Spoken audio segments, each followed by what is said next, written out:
Hi, this is Rico Manalo here with Dr. S. Atiya Martin, CEM, the CEO and founder of All Aces. I know that a lot of you were expecting to see Dr. Martin here with Councilor Andrea Campbell, but unfortunately, we were not able to do that. So, in the spirit of being playmakers, we're here with you live to talk about a number of things. First and foremost is the fact that Dr. Martin has just released her book on Amazon. So, if we can kind of begin as we normally do, Dr. Martin, how are you today? For real, for real. For real, I am. Um, I think I am a collection of clashing emotions. I Understandable. super excited. I am tired, exhausted. Um, I'm proud. I'm grateful, and I'm just really excited about the future for what the potential is for people who get exposed to the book. My hope is that there's some impact, and we'll talk more about that later. But I'm really, if I had to pick of something of all of those emotions, I'll stick with the one that I think I shared with folks yesterday or the day before, which is gratitude. That's great. I guess I'd like to probe a little bit about Wait, the. wait, wait, wait. Before we go, you gotta. Oh, right, that's me. Yeah. How are you doing for real? For real. Well, on our online learning community, intentionallyact.com, I tried to draw some attention to the fact that it is Collective Care Fridays.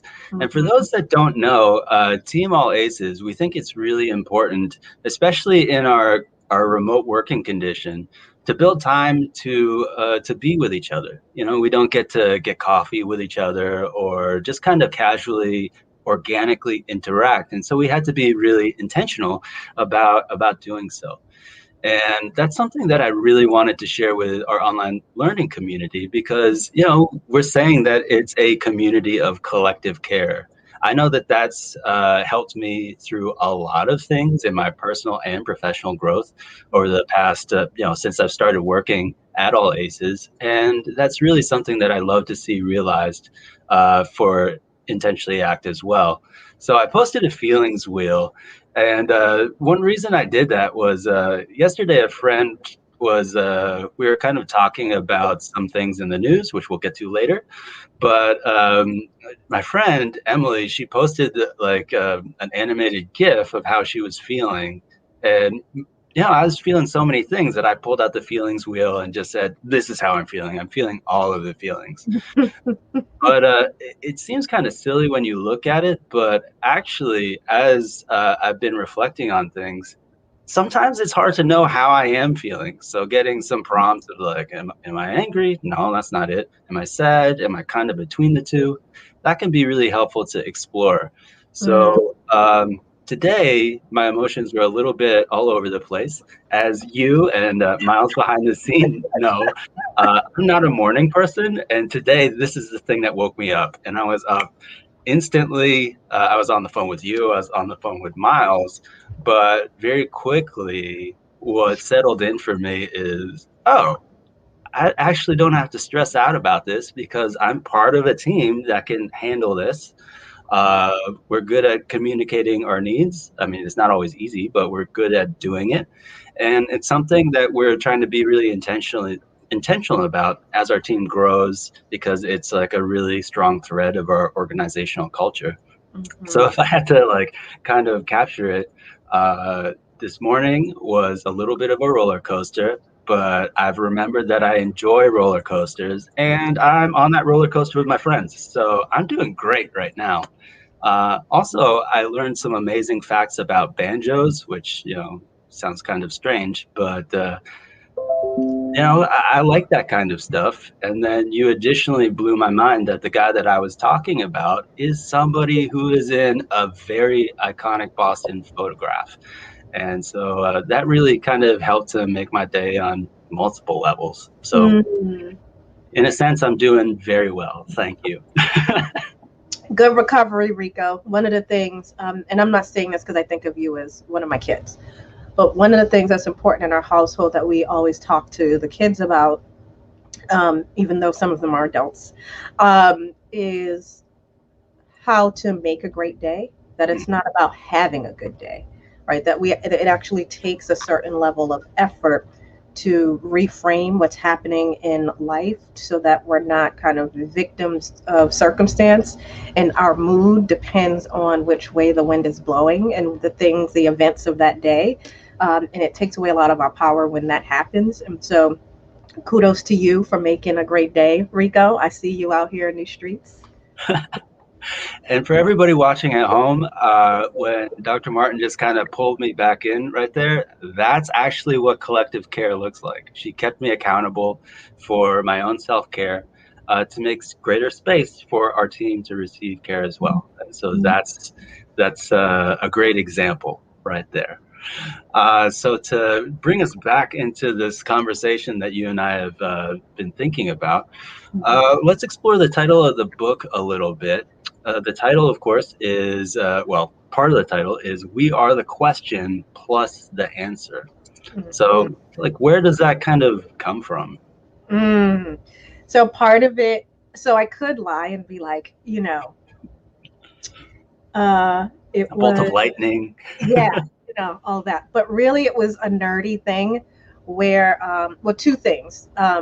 One part was admiration, one part was nerdy. So I'll actually start with the admiration. And so, for folks who may not know, Mel King is an amazing Boston activist, ran for mayor of the city of Boston in the 80s. As part of his activism, he's most known for the work he did around Tent City in Boston and stopping construction without representation for city residents, as well as Black people and other people of color. So very iconic. And he's written several books. And one of his books is called Love is the Question and the Answer. And that title always stuck with me since the first time I ever saw the book. I really appreciated the framing, the reframing. And then as I grew in my own racial equity journey and really understanding these concepts and what they mean, what it means to me, and I had a conscious thought that, really the problem is us and we're the solution. And then his book popped in my head, and I was like, we are the question and the answer, instead of love is the question and the answer. And so I want to pay homage to those the shoulders of giants on which we all should be standing on. And the second part is, it's kind of nerdy because I like equations and puzzles and stuff. And so the plus sign in there is part of a larger piece of kind of the fact that we are the question and the answer. If you look at the cover of the book, there's like question marks and equal signs, and it was all part of this whole kind of reframing of how we think about equations. And shifting that a little bit. So I never said that out loud before. It was really something that was just in my head, and I don't know if I ever would have shared that had you not asked that question, Rico. Well, you and I nerd out on books a lot, and actually a lot of our team does as well. And yeah, a while ago, I was reading a book for the Filipino American book club I belong to, and it's called America is Not the Heart. And it's in response to another book written by a famous Filipino activist whose book is called America is the Heart. And I just really love in literature, in writing, in music, all these kinds of creative endeavors, when the audience gets clued into that kind of mental conversation that like happens across decades or time, but is possible through the transfer of information that books present. So I personally love that, and I'm really glad to know that actually. Welcome y'all to our nerd out session here. So hold on tight. So another question that has arisen that I've become aware of is this book is being published on Amazon, and I know that's like for a lot of people they might see that and kind of be wondering like, well, why not go a traditional publishing route? So I don't know if you're interested in cracking into that a little bit.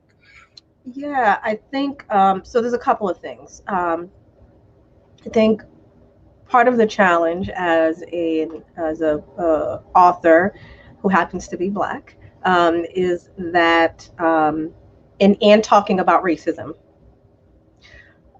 which is kind of in vogue right now. But I've been talking about these issues for a very, very, very long time before it was in vogue. And reaching out to different or shopping my book or the idea to different places early on was just frustrating. And so I said, I could go the traditional publishing route and keep beating my head against the wall, trying to adjust myself and how I'm framing things for other people, or I could do what I know is more aligned with who I am and what I've learned and what I want to share with people, and publish it myself, which is a lot harder. Um, and not just kind of do independent publishing, but use it as an opportunity to say, well, maybe All Aces can help other authors get their work out there that they've been trying to get out there. So this was an experiment to see if we document the process the whole way, if we're able to help other authors who are trying to get information out there, especially kind of innovative ideas and perspectives on racism, racial equity, social justice, that we would be able to help them as well. And so I'm in experiment right now. And I think I know that there are some current concerns about Amazon and it's a conglomerate and all of those things. And out of respect for complexity, I think acknowledging also that for a lot of authors, that is one of the main vehicles that they have to get their work out there when traditional approaches don't work. And so it's a catch-22, and I fully acknowledge it, and I fully accept the complexity of the situation. And one day, y'all, one day it will be in bookstores because I have faith in not just theoretically in hope, but in action. And so I think the team will be able to build the kind of infrastructure at some point that will allow that to happen.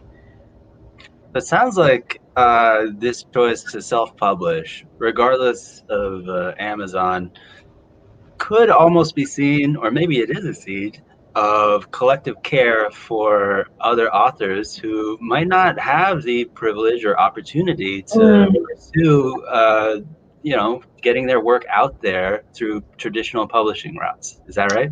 Yeah, and that's a great point and a good prompt for me, because one of the challenges also with kind of self or independent publishing is it's a lot of work, and everyone doesn't have that time privilege to be able to do what I did and make everybody around me suffer the way that I did. And beyond the writing of the book, then there's the graphic design work that has to be done. So if you look in the book, We Are the Question and the Answer, you'll notice that there's a lot of like graphics in it that are helping to bring a lot of concepts together visually. And I did all of that work. And so normally, if you have a contract, then there would be someone else who could do all that stuff for you. And also thinking about the cover design and having to do all of that ourselves, and the marketing piece, and having a wonderful team that is helping kind of build our phased approach to marketing, and all of those pieces. All of that is because I have a certain level of time privilege that allowed me to do that, and partially because my family created the space, partially because Team All Aces helped me to create the space. But it was a lot of work. And it's not perfect, and I'm content with that. But it is, I'm happy with the content, the substance of it, and super excited about finally getting it off my chest. I felt like I was weighted down all this time until I could just like let it, like just get it out so that I felt like I needed to move on. So for people watching at home who might not really have insight into the book, haven't had the chance to read it yet, I was able to read the manuscript as it was in progress and reaching the editing stage. But one thing that I really want to elevate is a lot of people that know me know that I'm good at synthesizing things. But Dr. Martin's on kind of another level. Like, I actually don't know how she has synthesized all of that stuff. And so for somebody like me reading through it, it's like, oh my God, of course that fits together. Why didn't I think of that? And, part of it is like, well, I haven't had as much time to read things, or like, I don't have the life experience that led Dr. Martin to putting these things together in this way. So if you want to get a peek inside of Dr. Martin's mind, I think the book's actually a pretty good way to do that. Don't be scared, y'all. There's a lot going on up there. And Rico, did I tell you that I don't think you were in this meeting. We were in a meeting with a client after we did our dignity activity. And for folks who don't know, our dignity activity is like our flagship baseline workshop that helps people have an experiential moment that facilitates kind of aha for folks who participate. And so without going into the details, that's what I'll say. It's experiential. After you finish the activity, then it allows folks to participate in a debrief in a much more sophisticated way. It kind of accelerates, catalyzes a conversation about racism and racial equity, and covers all of the different layers of racism, from ideological all the way to institutional. Now, the reason I bring that up is because in the debrief meeting, after the debrief with the client, I was told, and I wrote it down, but I think I remember it. She said, you are a, hold on. She said, you are a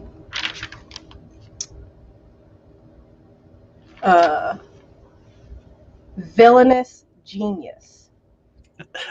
And I was like, a villainous genius, because we, the activity is very, there's a lot of design behind it and a lot of work that went into putting it together to be able to create those kinds of aha moments that people have after the activity. So when you talk about Atia's mind, that was the first thing that popped in there. It's like, apparently my mind is villainous and ingenious all at the same time. So I thought you'd appreciate that, because I know you like that kind of stuff. I do. I mean, it does provoke the question: if you're the villainous genius, who are the good guys? I don't know. Interesting question. Oh my goodness. But so we know that you're a lover of books, as you and I have connected on many, many times. But is there like one particular thing that made you fall in love with books in the first place? I don't think there was one thing. I think for me it was I liked reading. Right. So I have been reading since I was 3. I was an early reader. And the first word I learned how to spell, and I remember it so vividly, was encyclopedia. That was the first word I learned. Because we had a box in our house that had the word encyclopedia on it, and it was so long, and I was so fascinated about how long the word was. And I was like, what does that say? And my mother told me what it said. And then after that, I was like so determined to memorize each letter and how it was spelled. And so then after that, you couldn't shut me up. I was just like, ask me how to spell encyclopedia and I'll tell you. So I think I always had an infatuation with like words, and then later it became meaning, like the fact that you can put words together in a way that can communicate so much and frame things in so many different ways. And it was so bad, I would read everything. Like I would read anything and everything. I would read when we used to go to the doctor's office, I used to read all the pamphlets. Like Oh, so like I knew about breast cancer and I knew about I was like 6, worried about like breast cancer stuff. I'm like, oh man, this is really important for women to know. And so it's been I've always had a passion for it, and then I think books specifically, I really began my interest in books through school and being asked to read certain books. And the first book I remember reading and really, really enjoying, it's a tie between two. It was a book that I was given for my birthday. It was called The People Could Fly. oh, And I never read it's that. yeah, it's a book that is a mixture of a bunch of different African inspired stories that were that enslaved Africans used to tell their kids, and they all have these different lessons in all of them, and some of them are really dark and like Yeah. scary, and some of them are just really funny and all that. So I remember reading that book and being so enthralled by it. And then I would reread it over and over again. And then the other book that stands out to me as a kid that like really got me into reading was that continued my love for reading was A Wrinkle in Time. Oh yeah. I loved that book. And I actually had a whole nerd fest with my kids because of when they released the movie A Wrinkle in Time, starring a black character. Um, we read the book together as a family. Me, my youngest daughter, my youngest son, and then we went to go see the movie and had like all of these discussions about like the differences and what they were disappointed in and like all that stuff. So for me, reading has really been, I think, uh, the door to other places and times and worlds that I could not go to or experience as a kid. So it really was how I stayed connected with a much bigger world. And I think it impacted my worldview as well. Like that I could, even though I hadn't, I didn't get on a step foot on an airplane until I was 17 years old. Um, I could I had some experience, some knowledge of all of these different places and times and moments. And I really appreciate how I was able to have those experiences because it really is kind of foundational to who I am and how I see the world. That it's a broader perspective of the world. As a kid, I was an old lady as a kid, y'all. I don't know what to say. I was always told I had an old soul. Yeah. What a compliment. Yeah, like I'm in adult conversations as like a 7-year old, debating all types of ridiculousness with adults. Oh, yeah. I mean, I think we hear a lot of emphasis being placed on reading, just kind of like, hey, reading is important and like kind of future oriented, but it's still kind of vague for a lot of kids. Mm, But as I was listening to you speak, I was thinking about also kind of my relationship with books. And well, most people might not know that I wear glasses. I'm wearing my contacts now, but I got my glasses at like 6, mhm, and I also have a lot of allergies. So as like one of the only kids that looked like me, who also had glasses and also had allergies, so couldn't go out to play too much at certain times of the year, because my allergies were like not managed until I was like 16 or 17 years old or something. Books were a great way for me to experience the world or the world through other people's eyes, but it was also a way for me to kind of deal with what I now know was structural and systemic racism, and also to kind of get some insight into the dominant narratives that were being told. And People talk about how kids absorb things so much, but it's also really important where they're absorbing things from. And that's not to say that we should be like so directive or micromanaging, but one, it's a great way to build some agency in a kid. If they can pick their own books, they can choose the worlds that they're going to see and the thoughts and feelings of the characters that they encounter. Mm. And so, that's just all to say that I think books are super powerful, and that's why I keep engaging with them. But actually, what you just brought up actually is a good a good piece around the role of parents and leadership in general, uh, right? That you know, I feel like being a parent has and in trying to build my skills around being a parent has helped me to better understand leadership and what it is and how it works.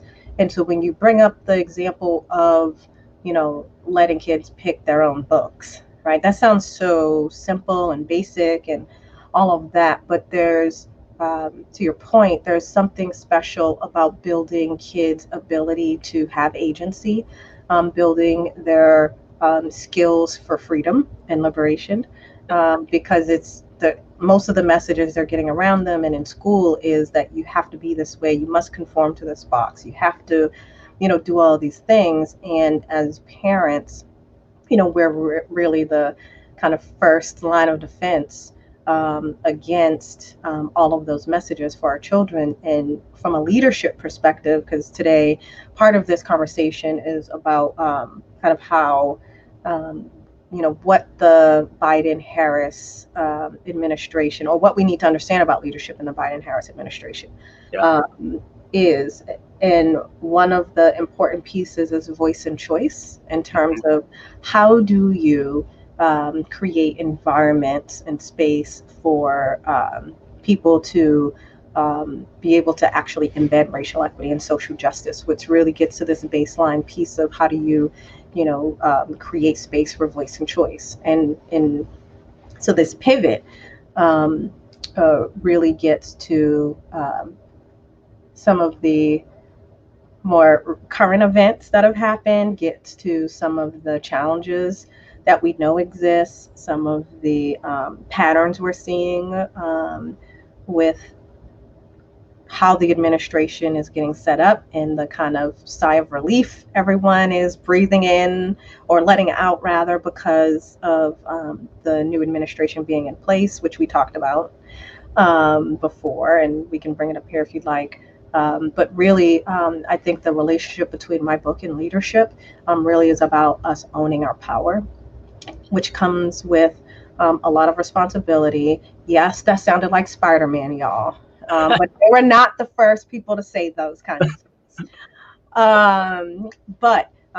So I'll stop there because I know you have a roadmap for us. But I did want to kind of connect the dots back to kind of this idea of leadership and where we're at in this moment.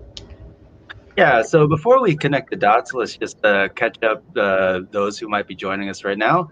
I'm here with Dr. Martin, and we're talking about her book, We Are the Question Plus the Answer. And we are also connecting that to what our national leadership really needs to know as we transition from the Trump era into the Biden-Harris administration. If you want to catch up with the recording, that's going to be available here on our Facebook page or on our online learning community, intentionallyact.com. And I think that Miles will put a link or something into the comments for everybody. And while I'm doing it, I'll just bring up one of the couple comments that we got. We were talking about collective care earlier as well, and Kyla Alvarez is telling us that their organization has just started doing collective care days regularly. Great. We love the concept, and it's working pretty well for us. Thank you, All Aces team, for the idea. Well, so great to hear that, Kyla. And if you're not part of our community intentionallyact.com already, please do pop on there and let us know how that is going. Also, we got a comment from Daniel Strongwalker Thomas. Nice to see you as always. He's saying hello to the community and hello back. Oh shoot, I thought I was going to be able to transition out of that better, but what was I talking about again? We were talking about leadership and current events in terms of the Biden-Harris administration, what that means.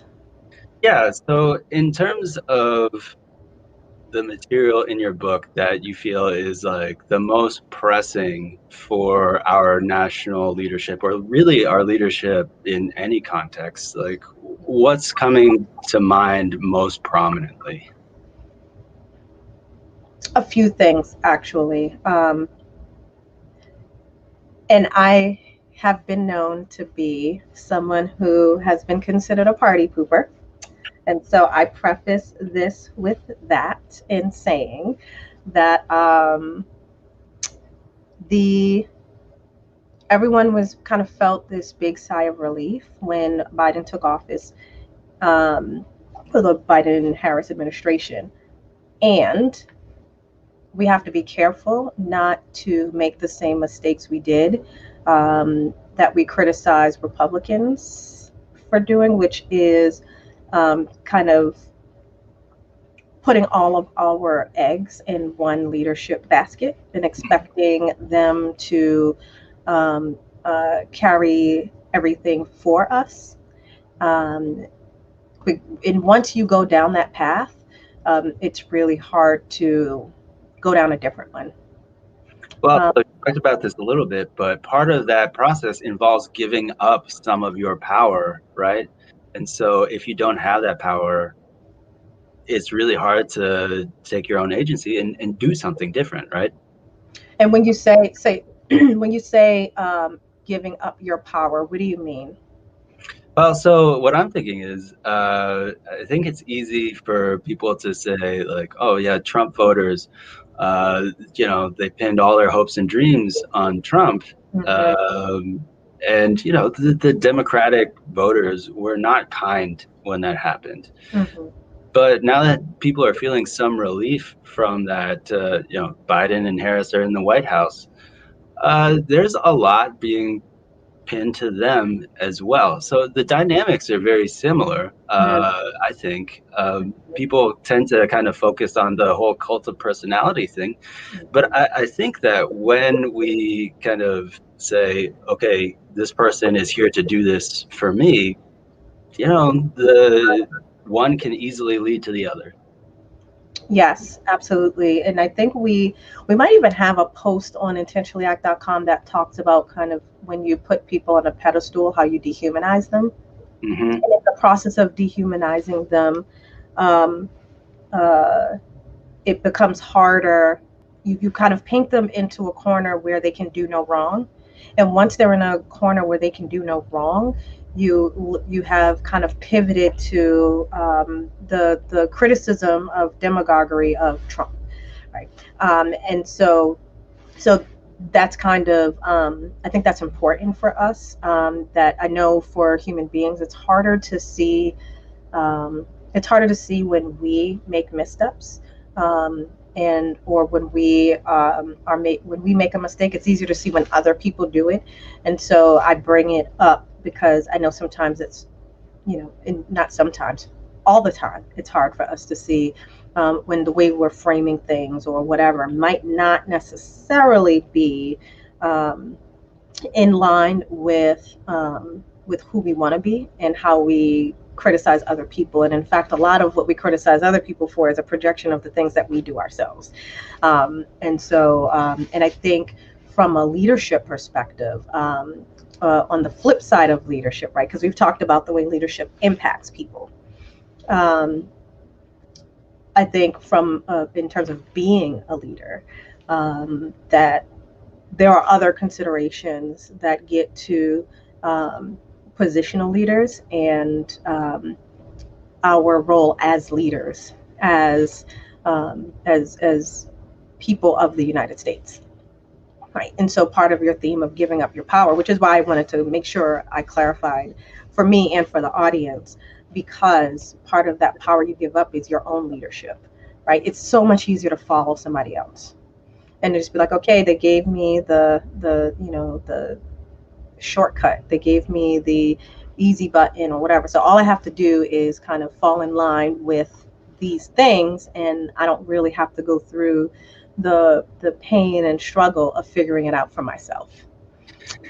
Yeah, I mean, as you're talking, it kind of strikes me that a lot of people in the United States, which of course reflects the fact that it is a federation of different states, which is to say different countries that are all under one kind of national thing, that actually the president is not like a king, he's presiding. That name was chosen very intentionally. And it's for democracy to work, we have to have a lot of leaders at a lot of different levels and a lot of alignment along the way. It's not all debating and fighting and things. It's got to be about building community and alliances and joining up with people who have similar interests. So kind of in that vein, if we're pulling out some of the things that you wrote about in We Are the Question Plus the Answer, what kinds of things could leaders at all levels be understanding better to help them as we kind of try to plot a new course? I think there are several layers. I think folks have heard me talk about these things before. I think in this moment it's especially important to reinforce it, which beginning with racial equity and social justice, we actually have to understand it, what it is, what racism is, right? Because the reason we need that stuff is because there's racism and there's social injustices and different forms of oppression that are in the way of us reaching our full human potential and the organizational potential. And so being able to have racial equity literacy is important, because then that allows us to not keep making the same mistakes that got us here. But it means that we need a whole set of foundational skills that many of us don't have because we didn't learn them in school. Most of us didn't learn them in school. They're now, I'd probably say, you see a lot more of people with kind of social emotional learning in school. But for the most part, we don't learn that stuff. And so if you didn't learn it and you never took a workshop or whatever, so you don't even understand it. And then the other half is, and then you actually have to do it, right? Like you have to put it into practice. It's not enough to know it. And just because I know we have a saying, a lot of folks throw around, if you knew better, you do better. But knowing is not enough. We know a lot of stuff and we still do a lot of stupid things as people, right? Like climate change, racism, like you could just go down a long list of stuff. But the other foundational skills that are important are kind of that emotional intelligence, right? Like we are so disconnected from ourselves. We don't really understand ourselves. And I think at this stage of my life, I can see how little I understood myself at previous iterations of myself. And it wasn't until I learned kind of about my emotions and that they're not the truth, right? Like just because I'm having an emotion doesn't mean that is the truth. Like right. That is the thing that is real. So just because I'm scared doesn't mean that there's a real threat, right? And so being able to manage myself in that way has been really important. The other part of emotional intelligence is social awareness, like being aware of other people and how they're feeling, how I'm impacting other people, understanding kind of their emotional state and what they're going through, but also being able to manage those relationships with all of that going on, and that we are emotional creatures, and as emotional creatures, as emotional human beings, we have to understand that so we can manage it. And if we don't understand it, then we don't manage it, right? And you see a lot of behavior that then gets intertwined with racism, right? That comes from us not understanding ourselves at a basic level before you even layer racism on top of it and what we've learned about who people are and how they're supposed to be. And then the other skills quickly are kind of communication. How do I express myself to other people? How do I express myself to myself, which Yeah. we never talk about? That there's an inner monologue that I need to be having with myself if I'm not already having it. In understanding that every thought we have isn't accurate. Every thought we have is needs to be investigated, needs to be inspected to make sure that it's aligned with reality. And so that ability for intrapersonal communication is really important for our just human development. And then you layer racism on top of it, right? Not to mention the interpersonal communication stuff or the organizational communication stuff. The other one, critical thinking, right? So the ability to investigate those thoughts that we're having, right, requires that partnered skill. So yes, I'm communicating with myself, but I need that skill to be able to investigate those thoughts.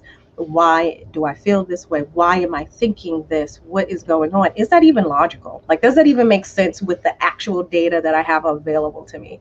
And how much of this is a story that I created?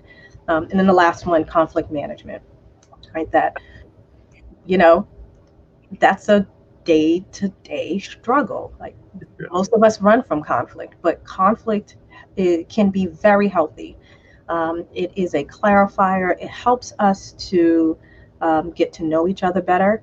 And the only way to get to know each other better is for there to be differences and us to navigate those differences so that we can understand each other.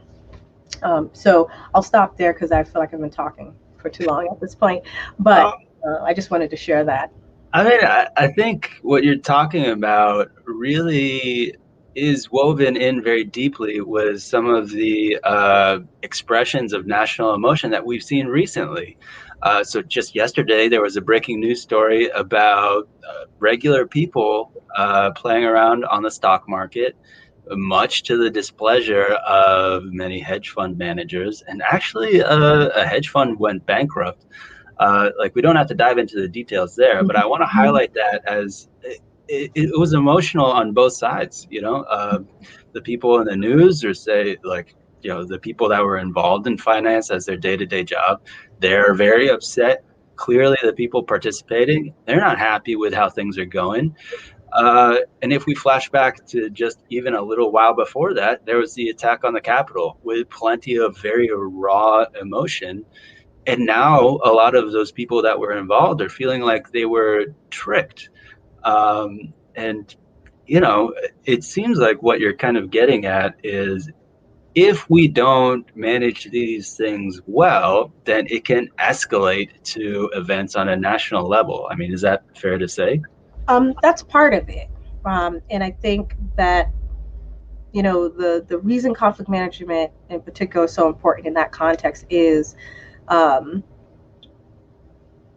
we have created a narrative about who different people are and what their motives are, that is not based on facts. And when we think about the incident on the 6th, that those people feeling like they were tricked is if we're being honest with ourselves and each other, that's only part of the story. It takes two in every situation, even when we are in the quote unquote right on issues or things. There are often times that we have played a role and been an actor in some of the things that didn't go so good in that exchange, even if we were right. And so even in being tricked, we play a hand in that when we get tricked, especially if we don't learn from it, right? Because then did we really get tricked? Or is that a rationalization after the fact that makes us feel better? Because saying that I got tricked is much easier to say to myself than I participated in a potential insurrection of my country. Right. Yeah. It's easier. I can wrap my brain around that better than I can the other thing, because, then like I'd be a domestic terrorist, and, those terrorists are like those other people. I'm not a terrorist. Right. Right. So that's some of the realities, and it gets back to that leadership piece, right? Like, you have to be a leader of your own life. And when we look at kind of the kind of positional leaders, people we have in these official positions, that we have to hold them accountable, but we also have to hold ourselves accountable. And part of, and that's a relationship or a two-way street, that is hard to sustain, because it's a lot of work to hold people accountable. Even if, especially if they're one of you, it's even harder to hold people accountable. So I'll stop there. I mean, I think what I'm reflecting on as you've been talking is, and for those that don't know, my background is in conflict resolution. Conflict resolution really mostly works if people are reflecting on their experiences. Because if they're not, then it doesn't matter how clear a situation is becoming if you're not there to pick up on it, right? I'd also just kind of highlight for people that both the thing that was happening with Wall Street yesterday and the events in the Capitol, those were happening inside of online echo chambers. And so if there was reflection, it was just the same thing that was being put out, being reflected back. And that's not a real reflection, right? You don't see the warts and all. You just see the good parts, and all of the not so great stuff falls by the wayside. And, to your point, not to be a party pooper, but that's often the kind of stuff that we got to dig around in if we actually want things to get better, if we want to be better people, and if we want to show up to be the people that we want to be. Yeah, and to live in the kind of society we say we want, right? Like that requires a level of effort that is not on any one person. We saw that in President Obama, right? And we saw that in President Trump. People think everything was President Trump's fault, but there's a whole conspiracy of people who facilitated the dysfunction that he brought to our government. Oh, yeah. And like made it easy for him to be him. And we knew he was him. It wasn't a surprise. It wasn't like he took a mask off and became something other than who he always was. So all of that to say, that it also is relevant to organizations, right? That organizations have a responsibility as well in terms of owning their power and responsibility, in facilitating the kinds of environments that are disruptive to oppression, that allow the people in the organization to be able to reach their full potential, but also that allows the organization to reach its full potential. And here's why.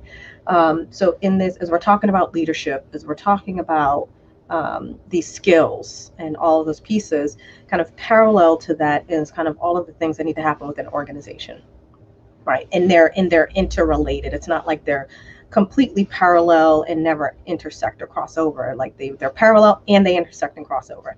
And so I say that to say, for organizations, we too have to not just create the space for employees to learn these skills and build the skills, but also have the organizational infrastructure that actually taps into those skills and holds people accountable for using those skills. Because although to go back to what we said earlier about people just knowing things, and that knowing isn't enough, right? Yeah. To get people to do stuff differently or think differently. We have to see it as our responsibility. We have to see it as part of our identity. And for organizations, we've learned so much over the years about what makes a good organization, what makes a healthy organization, and organizational culture is a big part of that. And in business schools, we've taught leaders that it's about these boxes, and it's about the arrows, and it's about the hierarchy, and it's about showing up in space, and being confident. Even if you don't know, you just go and you be confident, and that's enough. And in fact, it kind of blew my mind a little bit, because I feel like there's still a lot of that thinking. So I was one of the most recent Harvard Business Reviews that I was looking at. Right on the cover, it was like, how to be a good leader and all of these things. And so I'm excited, and I open it up, and I'm like, yeah, let's see how they're framing this. We've learned so much. And it basically was about, like, people being confident, and like ways to show up more confident. And the framing was so not respectful of like our humanity as people, and that we should be learning skills. We shouldn't be just be showing up and pretending, being what we call in our house strong and wrong, right? Because you don't know if you're right or wrong. You don't even know, but you're confident. Keep going. And that's not good enough for folks who really take leadership seriously.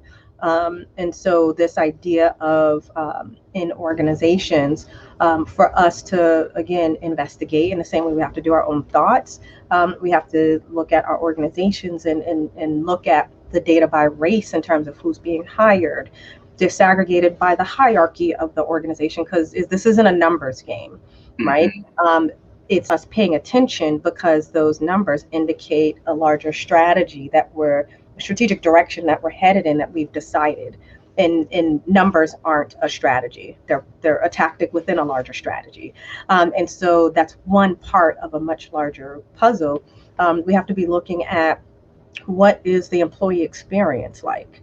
How are people experiencing the organization? How are our managers? What kind of skills do our managers have? Because managers dictate the quality of experiences that employees have. It is the number one indicator in any organization, is who your direct supervisor is.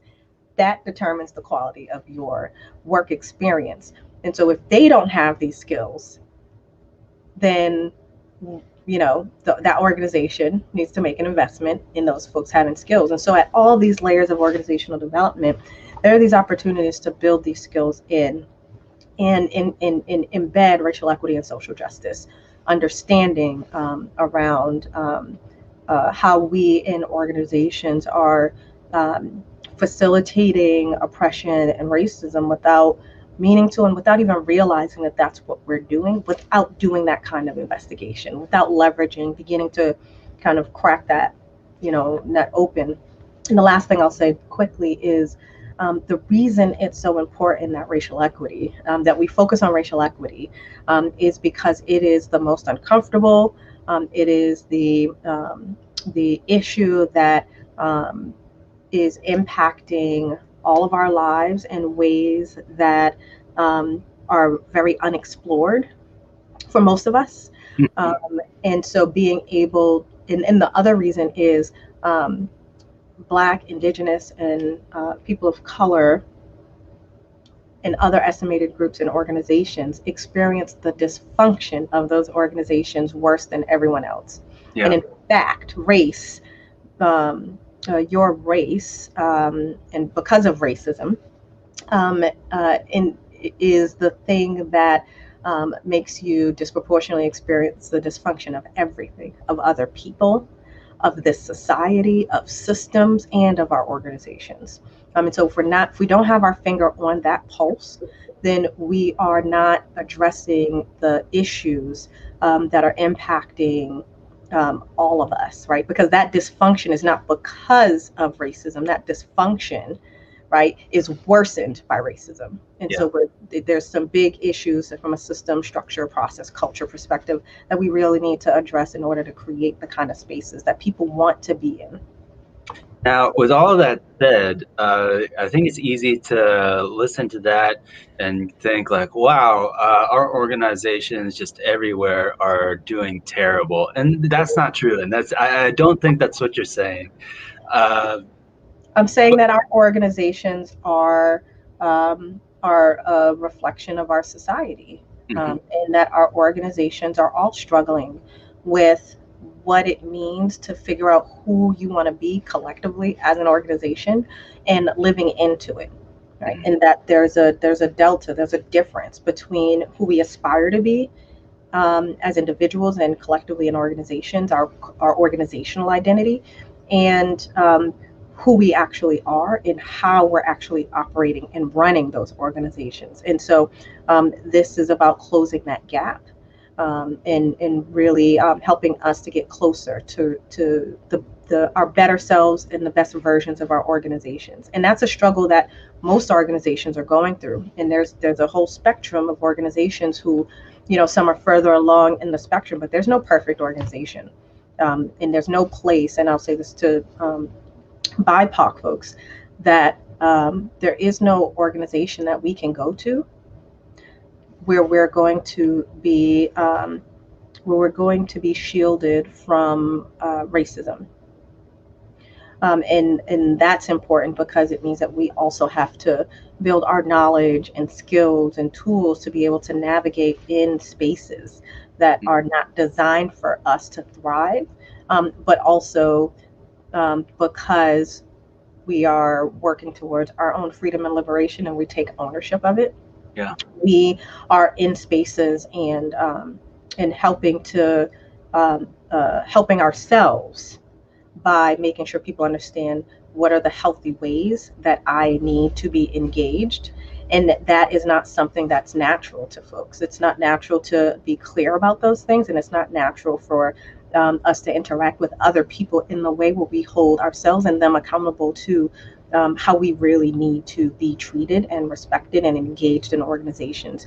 And that takes a lot of practice Yeah. to be able to get to that place, to speak up in matters, to advocate for ourselves and understand what we're willing to risk in order to do those things, and not just for BIPOC. I'm saying that initially, BIPOC, because it's also for white people, right? That it's your responsibility too, because the dysfunction of organizations impacts you as well. It's worse for us, but it's impacting you as well. And so this is a shared struggle. And so being able to kind of reframe the ways that we think about whose responsibility it is. And for white people, the other dynamic, in the same way that we as BIPOC folks are being, our humanity is being restricted by kind of the expectations of society and how we've baked them into our structures and our organizations and relationships. That a lot of those restrictions are also placed on white people, because if I have expectations of me in the form of stereotypes, right, there's actually a bar that those are measured against, and that's the normalcy that's expected of white people. It's whiteness disguised as normalcy. Right. And so I say that quickly. It's more nuanced than that, but we're 4 minutes over. We started a little bit late, and so I wanted to make sure I got a little bit of that in there before we wrapped up. Absolutely. I mean, taking leadership is hard when you're not really clear on the situation. But fortunately, I think we've got some things that can help.